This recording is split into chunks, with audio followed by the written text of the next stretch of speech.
Hi hello నమస్తే welcome to BVR TV official మిత్రులారా నేను మీ బీవీఆర్ రావుని.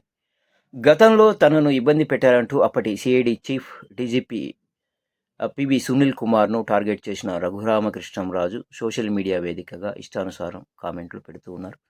ఇక ఆనాడు తన విషయంలో అప్రజాస్వామికంగా వ్యవహరించిన పివి సునీల్ కుమార్ను సస్పెండ్ చేయాలంటూ రఘురామ పోస్టులు పెట్టడమే కాకుండా ప్రకటనలు కూడా చేస్తున్నారు. దీనిపై సునీల్ ధీటుగా స్పందించారు.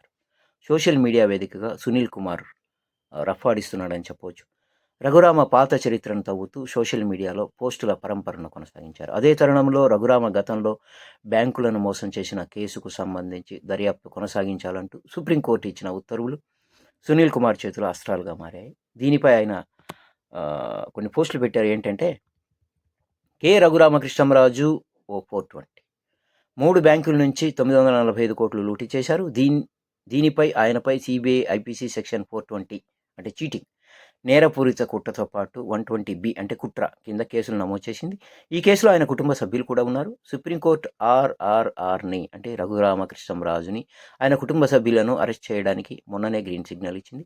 అమరావతి రాజధానిగా ఉన్న ఆంధ్రప్రదేశ్లో డిప్యూటీ స్పీకర్ హోదాలో రఘురామకృష్ణంరాజు అరెస్ట్ అయితే అది ఆయనకు కాదు, మొత్తం రాష్ట్రానికే తలవంపులు. ఎస్, అమరావతి బ్రాండ్ దెబ్బతింటుంది, పెట్టుబడి పెట్టేవాళ్ళు వెనక్కిపోతారు. ఇలాంటి గజ దొంగను, చీటర్ని ఇంత పెద్ద పదవిలో ఎలా ఉంచారు అనే ప్రశ్న రాదా?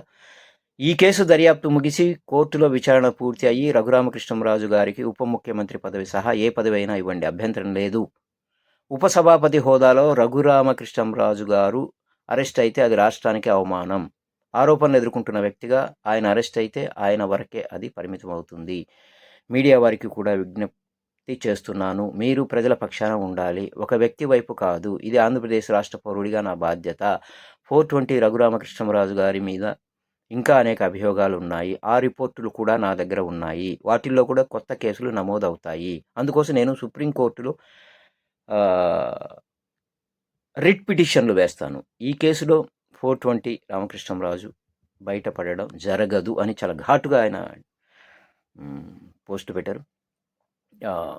అన్ని సాక్ష్యాలు బలంగా ఉన్నాయి. పైగా దర్యాప్తు చేస్తుంది సిబిఐ. ఒక 420 కోసం రాష్ట్రాన్ని, రాష్ట్ర ఇమేజ్ను పనంగా పెట్టవద్దు. నేను చెప్పిన విషయాలు అసత్యమైతే నా మీద చర్య తీసుకోండి, నేను సిద్ధం. నిజం కాబట్టి తక్షణం 420 రఘురామకృష్ణంరాజు గారిని అన్ని పదవుల నుంచి తొలగించాలి. అమరావతి బ్రాండ్ ఇమేజ్ కోసం అమరావతి రైతులు 420 రామకృష్ణరాజుని అన్ని పదవుల నుంచి తొలగించేలా ఉద్యమం చేపట్టాలి.